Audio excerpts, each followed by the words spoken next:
And so that's one of the reasons I loved to stick with it. So, whoa, hold on, a little bit of, oh, it's playing the video. Yeah, so I even made it light flicker. It was one of the first things I ever learned was how to make a light go visible and invisible. And it doesn't look that fancy, but then I decided to come back and revisit the scene and just realize how much I have grown since I started 2 years ago. This is the same exact pack used back then, remade barely a week ago. And you can just see the sheer detail difference in them. And you don't get that from sitting back and hoping that you'll get a chance to do something. You get that from sitting there working really hard, learning what you want to do, and just working towards it. There's a bunch of different ways that you can actually learn that are very useful tools that I'll get to in a little bit. But for now, let's keep going on this. So, like I said, one of the most important things you can do is figure out what you want to do for game development. We've gone over a bunch of different jobs you can do. Well, all of them are important. As you can notice, there's no characters in the scene. That's because I'm not a character modeler. I don't know how to do any of that. There are certain tools that can help me do that, but it doesn't replace the helpfulness of having someone able to handcraft a character, and that's one of the most important jobs you can do. Luckily for Dogwood, we have someone named Stephanie. She's a really great person. She does a lot of great work for us, and she's doing all of the characters for Ashes. So, how did I start using lighting? It's kind of a difficult thing because I don't really honestly remember when I started to do that. Because I started by level designing, and then as I went through, I didn't have anyone to do any of these crazy works. I couldn't make anything look beautiful. And then one day I just started placing them myself and start learning the different intricacies of it. And there are a lot of intricacies. You might be overwhelmed at the beginning. But the thing is you don't have to learn all of it in one day. You don't have to learn all of it in 1 year. You may take 2-3 years to learn all of it, but you'll get there eventually and you'll be able to make scenes like this. This took me 2-3 hours, but if I would have tried to do this day one to even month 3, this would have taken me probably a few days because I wouldn't have known half the stuff I know now, and it probably wouldn't have looked as good as it does. So there's another part of lighting that is important is called post-processing. It's not necessarily a lighter's job, but it is an extremely useful tool to make a world look beautiful. So if you do want to do lighting, it's something I would definitely recommend looking into, even for level design. So even if you're working with a lighting artist, you know some of the differences. So there are multiple different types of lights inside of the Unreal Engine, which is the one that I mainly use. There's the directional light, which is your sun. Your point light, which is pretty much a space location that is emitting light in all directions in a sphere. Then you've got the spotlight, which shoots down in a cone like a spotlight. And then the skylight is a little different, but I believe we have a slide for that later on, and we'll get into that then. And then you've got the rect light, which is it goes out in a sphere, but the light itself only goes in a rectangular form forward. So it's an interesting light. I don't tend to use it, but it can be a very useful tool, especially if you're wanting a light that is specifically square.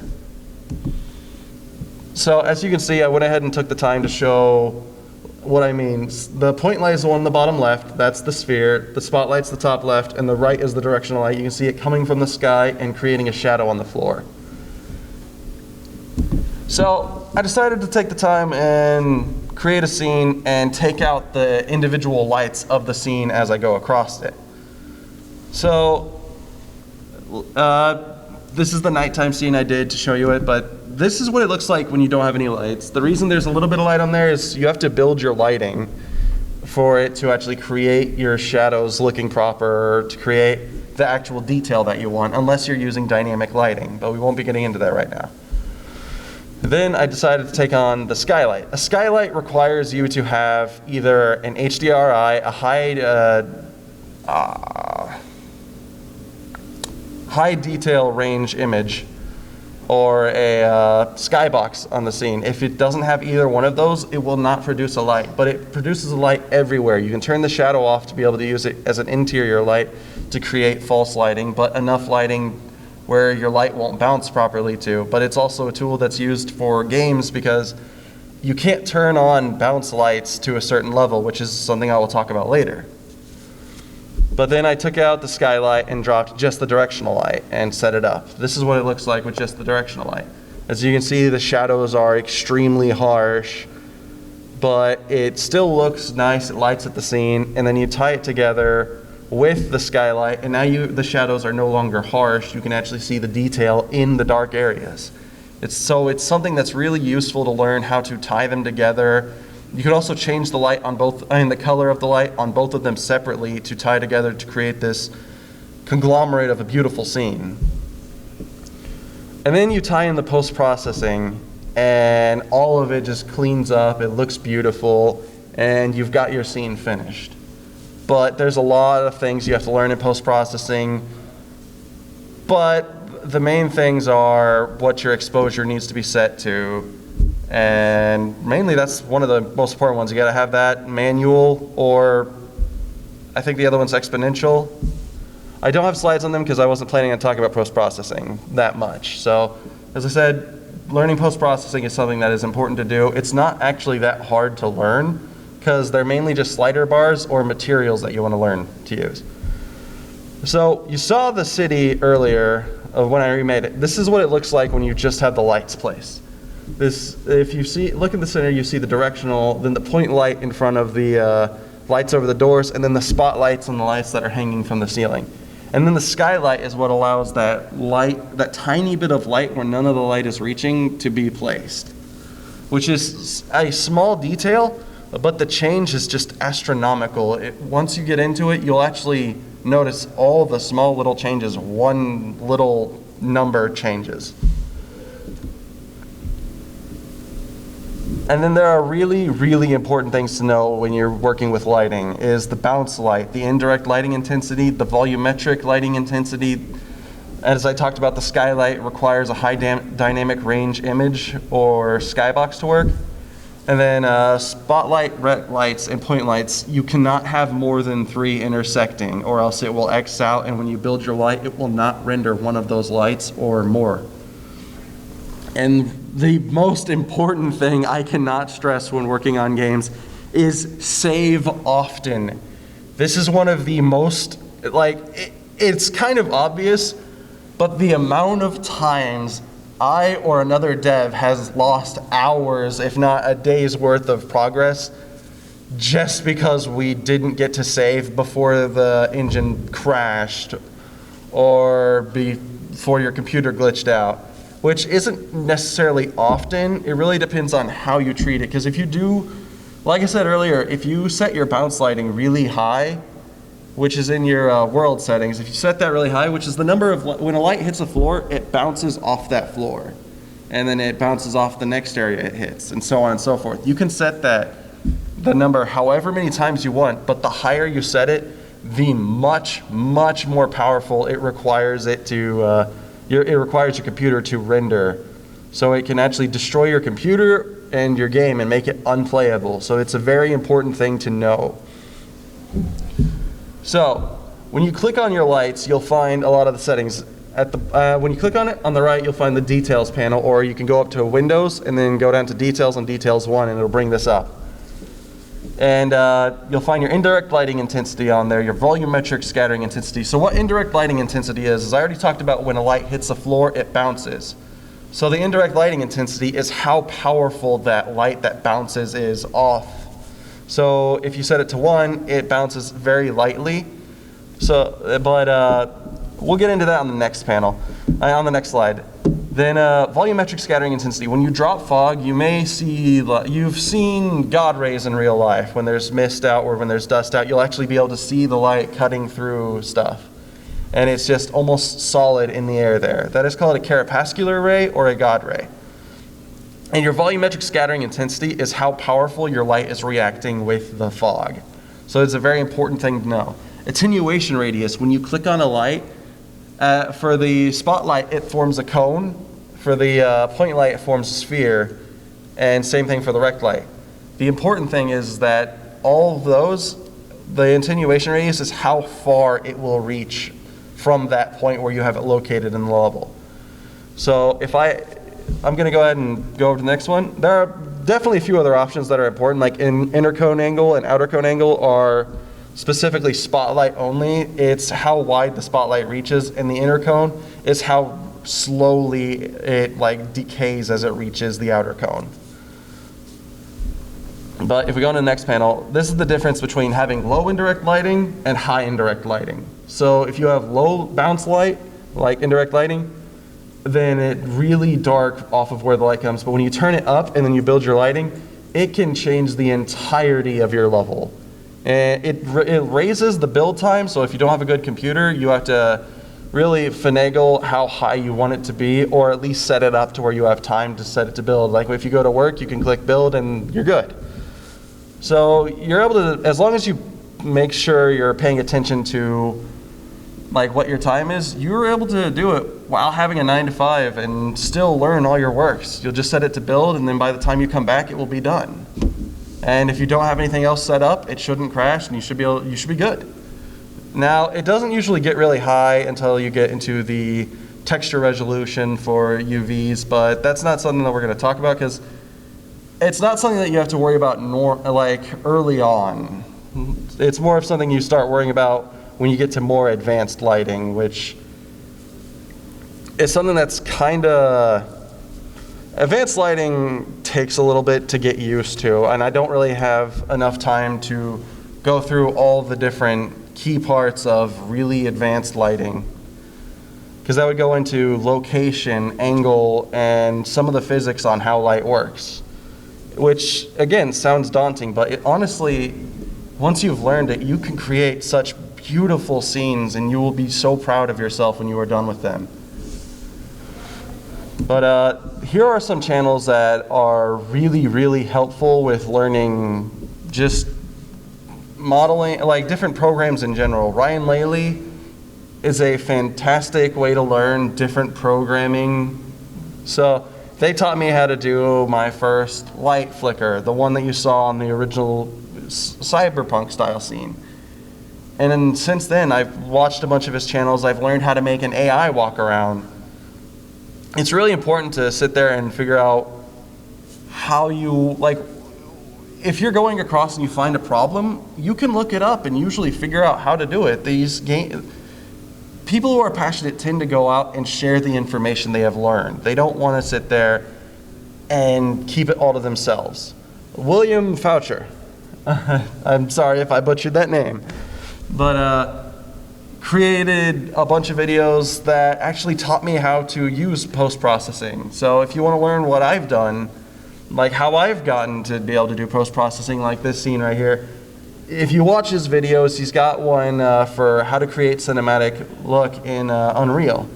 It's a short 30, 40-minute video, but once you're done with it, you'll know pretty much how to get everything in it to work. He'll even teach you some of the code you can activate to make the scene just pop out more, how to get the light in the background to dim compared to the light in the foreground. And as well as set it to where the screen slowly blurs and get that real cinematic look to your scenes. And Punisher was actually a member of Corridor Crew who he actually will teach you how to do real cinematics and put scuffs on your materials. So like if you have a cut on your arm, or if you're wearing armor and it gets dented, he'll show you how to add stuff like that to your scenes. He's brand new to it, so he doesn't have that many videos for the tutorials, but he's recently quit Corridor Crew so he can focus on this, so I'm expecting a lot more videos to come out for him. And he has an amazing personality. He's really funny. So just watching him grow from Corridor Crew to being able to do this is also kind of inspiring, because he didn't do any game work before, and now he's able to do it using the information that he learned from doing other projects that weren't even gaming. So it's really inspiring to see people go from different walks of the industries. And then I've been talking a lot about Unreal, but the thing is there's a lot more engines out there than there are for me to be able to name.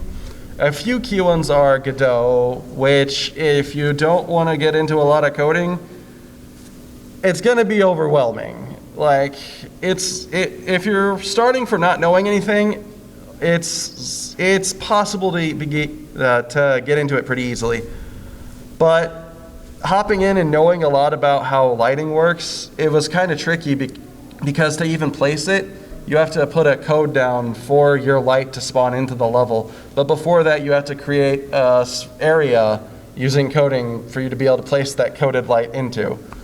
So there's a lot of extra to it than Unreal, which is the one we use. And it's actually what I used to create this scene and all the others you've seen.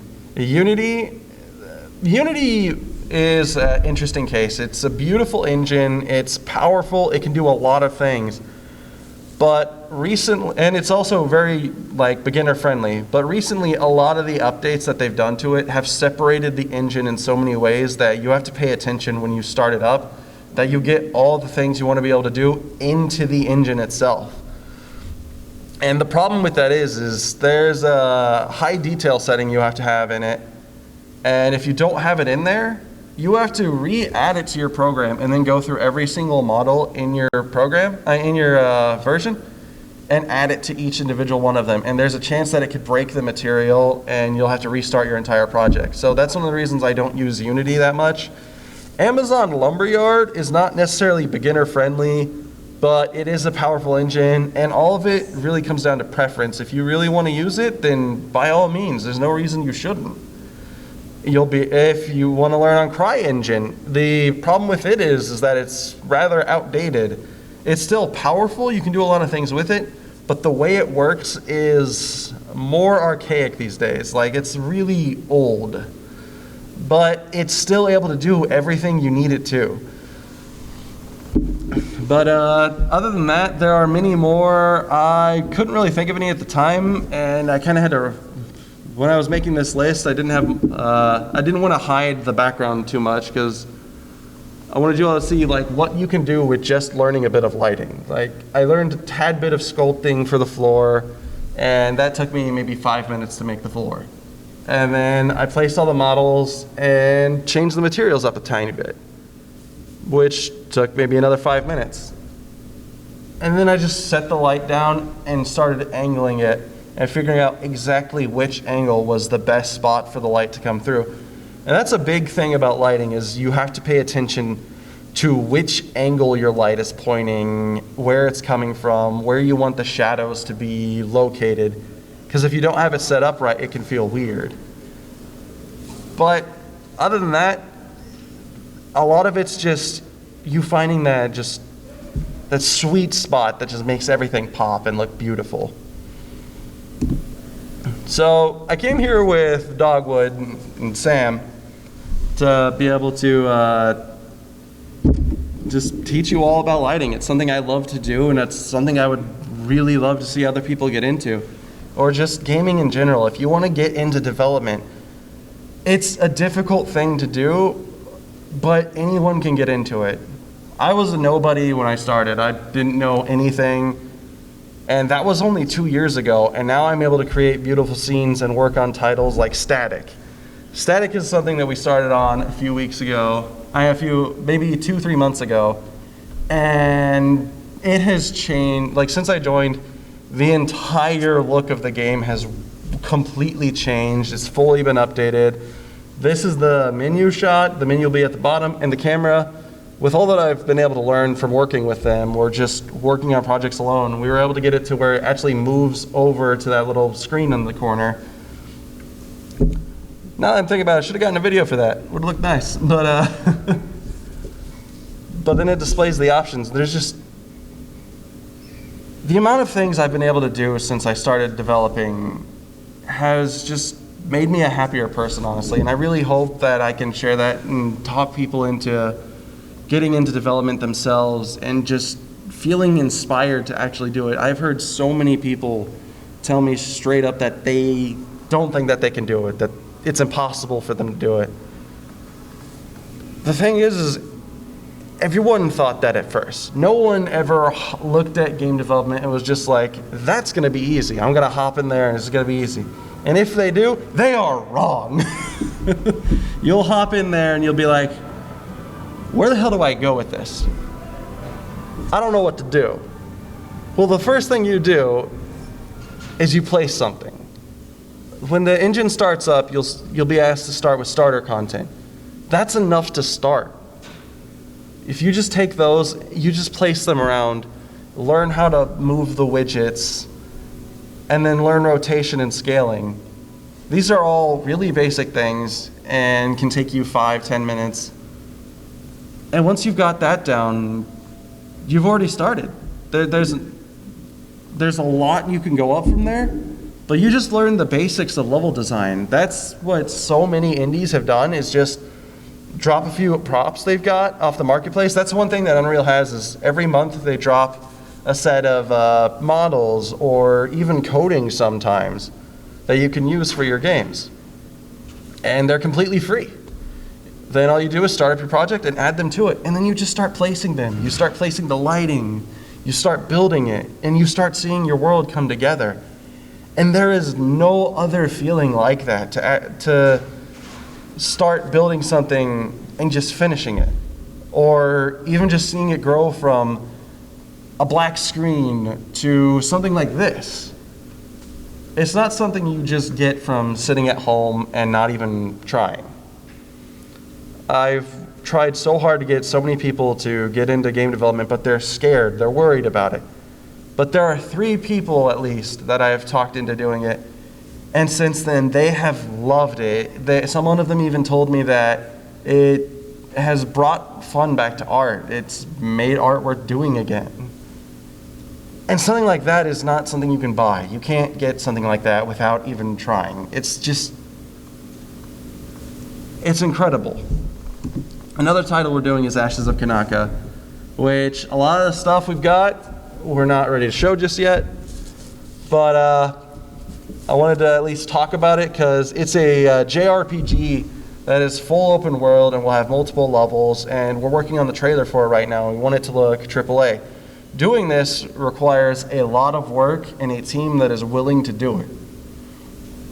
You can learn so much from putting that team together, and you may be worried about trying to put a team together, but the thing is if you just go on Facebook or any of the other groups, Discord even, there are so many different groups where you'll see people posting, we need help with this game, or is there anything I can help you with on your games?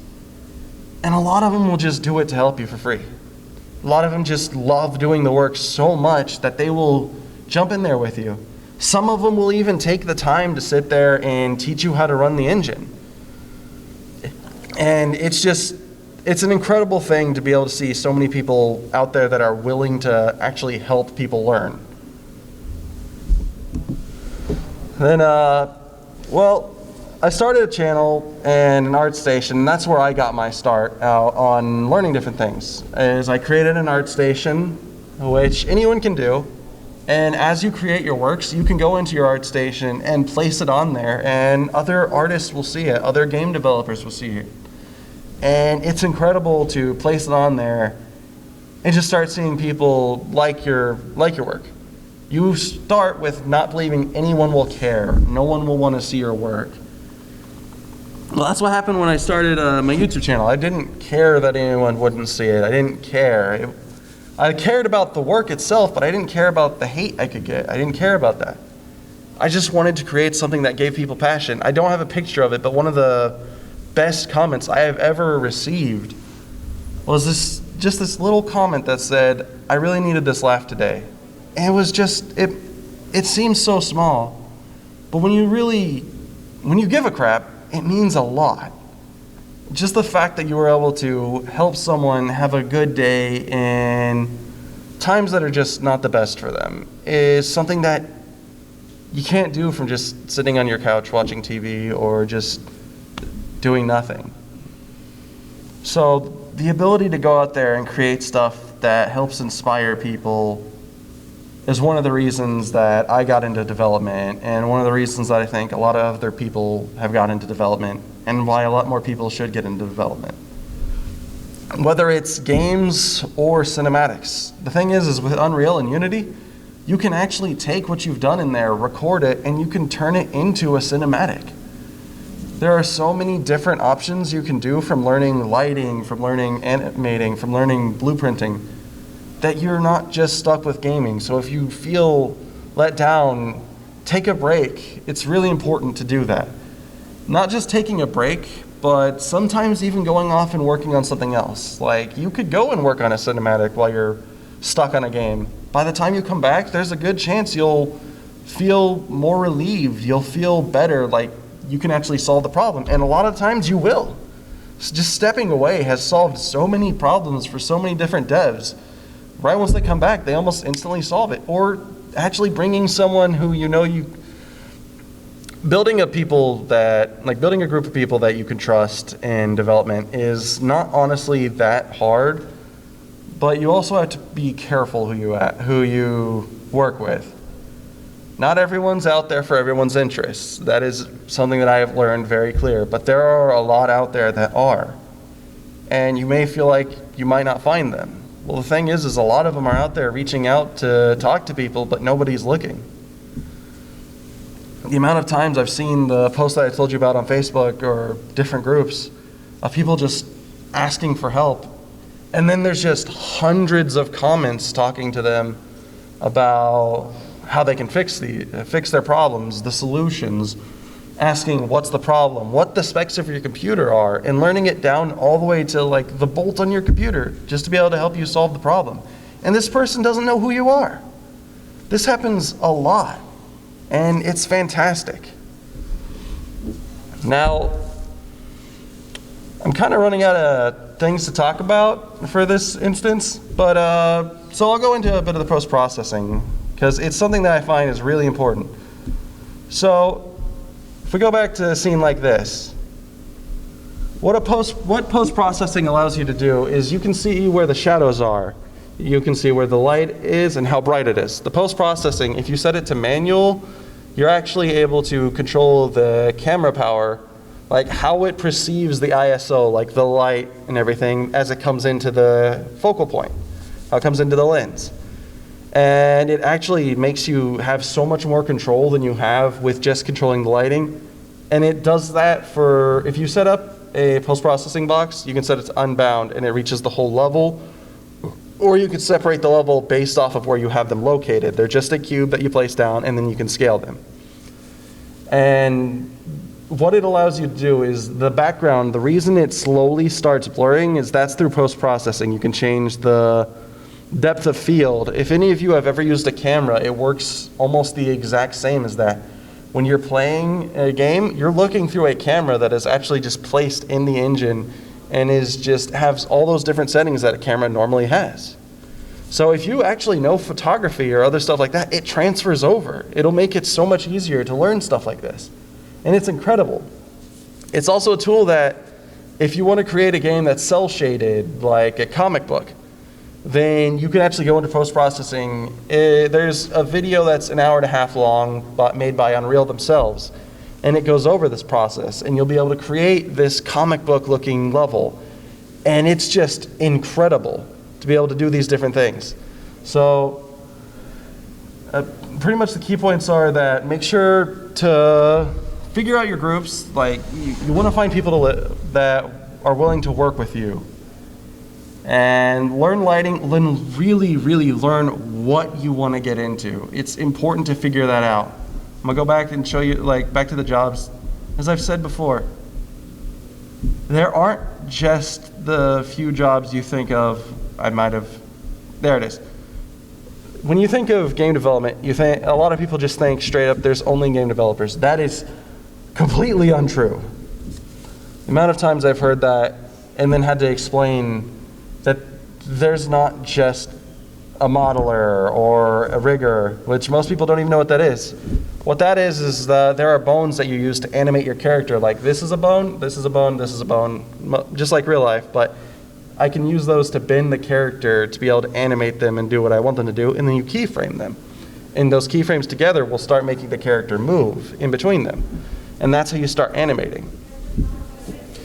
But as I said, most of the people who make materials or textures, a lot of the time they never actually go into the engine. They create these outside of the engine in something like Photoshop. So if you've used Photoshop before, you're already halfway to making textures or materials.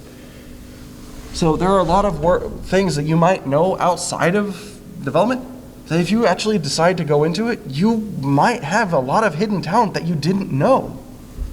So it's really important to figure out like what you want to do. So we've got about 20 minutes. I would like to answer any questions if there are any. I don't know. Starting to wonder how we're going to get the lights back on for me to be able to see hands, so. Yeah. You would go ahead and take care of that. And here's one of the final scenes. This is one of the scenes that I created that really made me realize just how far I've gone.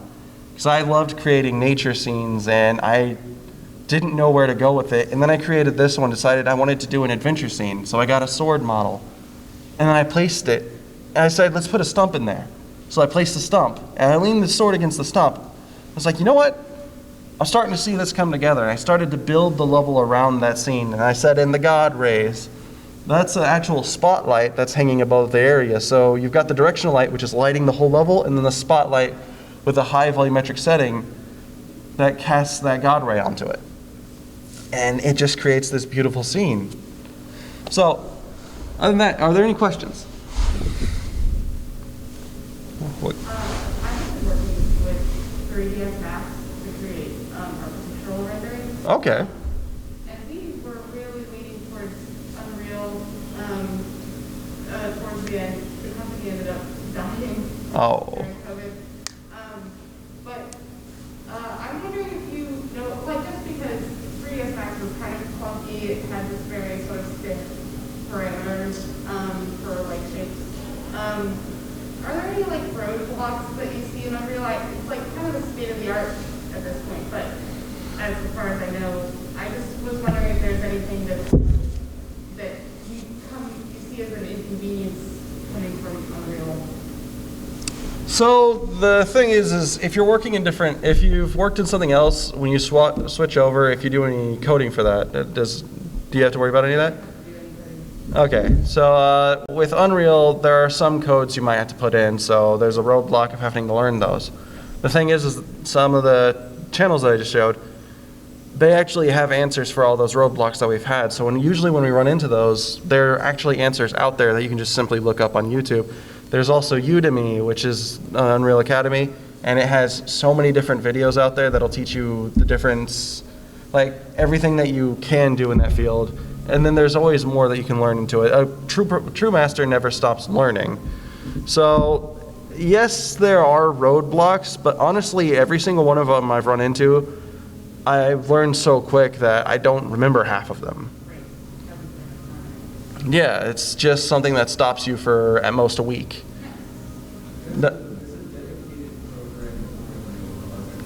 Yeah.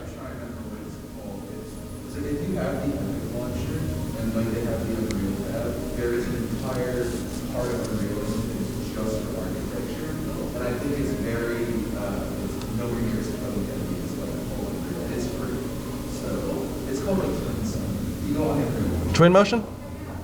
Twin motion? But there's also something else I forgot to mention. Dogwood is looking for a concept artist. So if you have anyone who wants to be a concept artist or has any artistic skill at all, please talk to us after the panel. We'll happily listen. We've actually talked to 2 or 3 people who are just fantastic at art, but they're so scared of reaching out that they thought their art was trash. And once we saw it, it was beautiful. There was this one that was 2 people sitting on the side, and there was stars everywhere. It was just this beautiful night sky, and a comet was going across. And they're so scared that their friend had to tell us about it. And we're gonna email them and see what they see what they can do. So no matter how scared you are, don't be afraid to reach out and try. Huh? Methods are for games in general, like character design or like? Little, We're looking for character design as the main focus for us, but we're also trying to get a lot of our world building done. Because Yeah. Ashes is a remake of our first title, so Yeah. we're doing it in 3D now. That's why you're talking. Oh, yeah. So we're also trying to have people, draw a world so we can have technology based on that and actually build the cities and everything around it. So awesome. It doesn't have to just be characters. Any concept art. Oh, really? Yeah. Once they start getting up there, people start demanding a lot more money than indies can afford. And that's one of the big problems, that there are so many. You asked about roadblocks. One of the biggest roadblocks that you can run into is money. If you're trying to do a big project, money becomes a really big issue. But a group of people can create a game that's big enough, because a lot of indies, they start with a game that's so massive that it crashes their studio. But if you pace yourself and pay attention to how you're doing it, there are ways to create bigger games, but the best move is to create a smaller game to be able to fund those bigger games. Yes. Is there any other questions?